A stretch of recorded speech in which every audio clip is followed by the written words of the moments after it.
The movie opens up with a news channel stating that it has been 298 days since the first manned mission to Mars left from Alpha International Space Station with 6 astronauts, 4 men and 2 women. Right then, the channel crew manages to establish a connection with the captain of the astronauts group, Andrei Vishanak. The reporter questions him about what their chances of discovering water on Mars, and most importantly, returning home alive. In response, Andrei replies that he is very optimistic about their mission, as all the crew members are well trained to do their job. Next, we see the group of astronauts getting ready to land their spaceship on Mars. Unfortunately, at the last second, something goes wrong and their lander malfunctions. This causes the spaceship to crash into the Martian surface. In the aftermath, the first one to wake up is Herbert. He contacts their instructor, Lowell, back on Earth, and reports to him about the crash. Lowell wants to know if everyone is okay, but Herbert doesn't have that information yet. He goes to check on his fellow astronauts, asking if they are all right. 4 of them, Luca, Jenny, Fidel, and Susanna, confirm that they are okay, but Captain Andrei remains silent. Herbert gets worried and approaches the captain's seat, only to find that he's not breathing. Panicked, he calls Jenny, who is the medical expert, to check on the captain. She frantically inspects his pulse and sadly confirms that Andrei died due to a broken neck from the crash. In the following scene, everyone begins checking around the spaceship to try and make it work again. However, they have no idea what caused the failure and eventually the crash. They even consult with Lowell, asking him to take a look into the database of the system, but nothing shows up. Afterward, the group gathers in the cockpit and everyone asks Susanna, the second in command, about what they should do next. Susanna just replies that they can do nothing other than wait for the rescue team from Earth to arrive there and take them away. Hearing this, Luca gets enraged and states that a rescue mission from Earth will take more than 26 months to arrive, and by that time they will already be dead. Moreover, they only have resources for 1 year. In this precarious situation, Herbert is the only optimistic guy, and he mentions a possible hypothesis for their survival. He suggests using limited resources right from today so that they can have more time until the rescue team can find a way out. Herbert also requests his colleagues work as a team and try their best to find a solution. He then asks Luca to provide him with a detailed list of the resources they have. After this, Susanna assigns a task to each one of them. Luca is given the task of finding out the best way to make their resources last longer. Similarly, Fidel is assigned to investigate the major reason for their crash. Jenny is asked to make more space in the spaceship, and if the spaceship doesn't have space, what the hell is it good for? While Herbert is supposed to experiment with the feasible ways to extract water and oxygen from the surface of Mars. Later, Fidel shows Susanna that they've landed far away from their planned spot. He uses satellite pictures to prove it, and starts investigating why this happened. Meanwhile, Herbert enters the room and mentions the way to get oxygen from Mars without using their main energy. He suggests they use the leftover cryogenic fuel in their propellers to do this. It's a way to get oxygen without needing much energy. However, Luca isn't too sure about it. He's worried about the safety of the fuel tanks and using cryogenic fuel in this way. Afterward, Luca, Herbert, and Jenny go outside to bury the dead body of their captain. Once they complete the task, Luca and Herbert make their way to check into the engines and propellers. Meanwhile, Fidel speaks with Susanna, praising her leadership capability and composure in such a tough situation. In response, the latter confesses that she is also afraid of death, but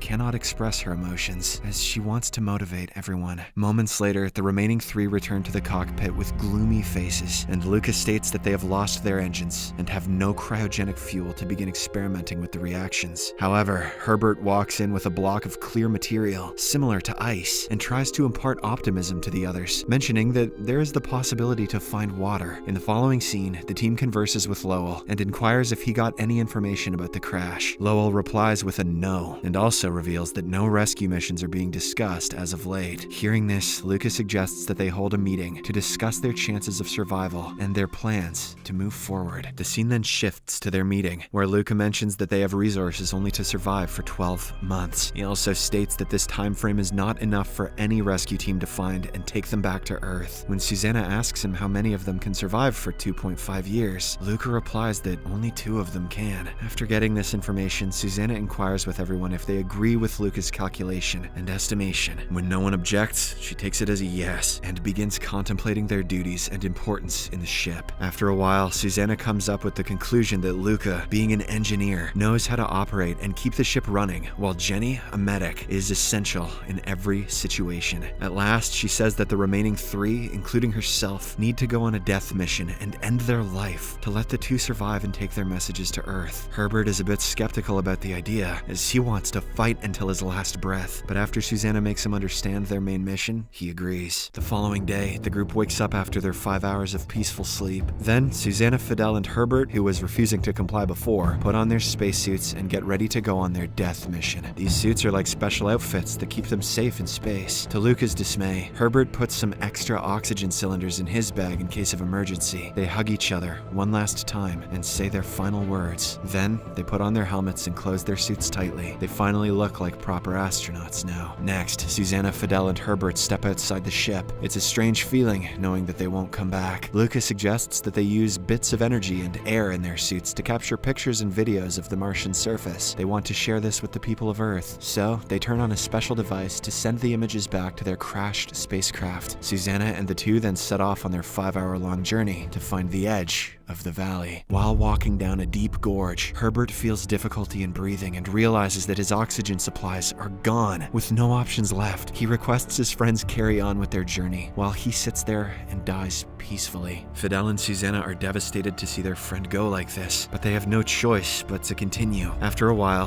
Herbert lies down on the Martian soil and peacefully he passes away. But before he goes, he whispers to Susanna that he wishes he had more time to get to know her better. Susanna says she might have even dated him if he didn't have such a dorky name. It's a bittersweet moment, full of sadness. Despite this tragedy, Susanna and Fidel continue their journey, feeling a mix of sorrow and determination. They know they're doing something important for everyone back home. They walk together, remembering Herbert and knowing that their sacrifice might help the others survive. As Susanna and Fidel keep moving forward, Fidel starts to feel tired and suggests that the former should go ahead while he takes a rest. Just as he decides to rest, Susanna notices something strange up ahead, a cave-like opening. She walks toward it and realizes that the walls inside are covered with symbols and pictures that couldn't have been made by natural forces. It's as though they were created by intelligent beings. Excited and curious, she calls for Fidel to join her and share in this remarkable discovery. They enter the cave and explore deeper, fascinated by the mysterious carvings on the walls. As they go further in, something unbelievable happens. The air pressure, oxygen level, and temperature inside the cave become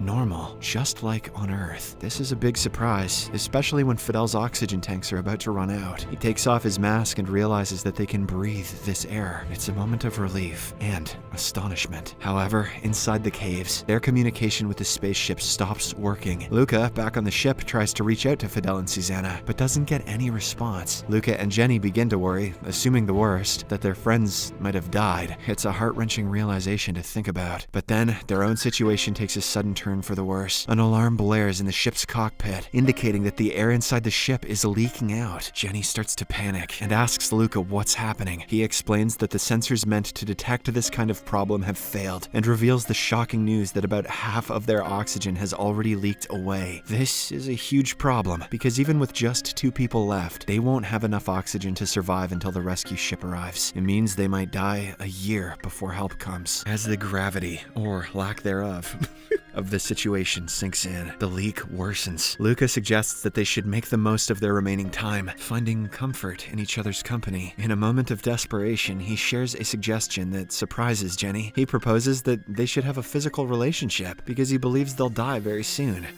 How sweet. However, Jenny declines his proposition and is determined to fix the leak and save their lives. Back in the mysterious cave, Fidel and Susanna decide to keep exploring the twisting passages. They're curious to see more of what this hidden place has to offer. While wandering around, Fidel accidentally enters a tunnel where the pressure is different from the rest of the cave. This sudden change messes up his body, making it hard for him to breathe properly. His insides get squashed, and even though Susanna manages to pull him back into a pressurized area, it's too late. Fidel can't breathe, and he sadly passes away. This devastates Susanna, but after a bit of mourning, she continues on her own. As she goes deeper into the cave, she finds herself in a spot that's similar to where Fidel lost his life, but this time she notices another body, a creature from another civilization that used to live on Mars. It's a startling revelation, realizing that there were beings here before them. Meanwhile, in the spaceship, Jenny puts on her space suit and goes outside to fix the air leak, but despite her efforts, she can't stop the leak. Inside, Luca gets a message from Susanna Susanna. He's relieved to hear from her, and he quickly brings Jenny back inside. Luca shares the news with their commander, who has managed to find a way out of the pressurized tunnels and reconnect with them. Susanna explains that the air in the cave is safe to breathe, and Jenny is determined to join her there. With very little oxygen left in the ship, Luca and Jenny decide to take a chance. They put on their spacesuits, grab their oxygen bottles, and leave the ship behind to find Susanna. They navigate the challenging Martian landscape, and after a while, finally reach the cave. To their amazement, they can breathe just fine inside. So, threesome? Says Luca. Following this, the three of them make some incredible discoveries. They find a lake with drinkable water, which somehow hasn't frozen. They also come across simple plants that have managed to survive. And they figure out how to start fire, giving them a way to stay warm and cook food. In the last scene, with their newfound resources, they decide to try and survive as long as they can. They use the water and plants to sustain themselves and keep the fire going. The future is uncertain. They don't know if they'll be rescued, or if their survival plan will even work. The movie ends, leaving us wondering about their fate, but they're determined to make the most of their situation and keep fighting to stay alive on Mars.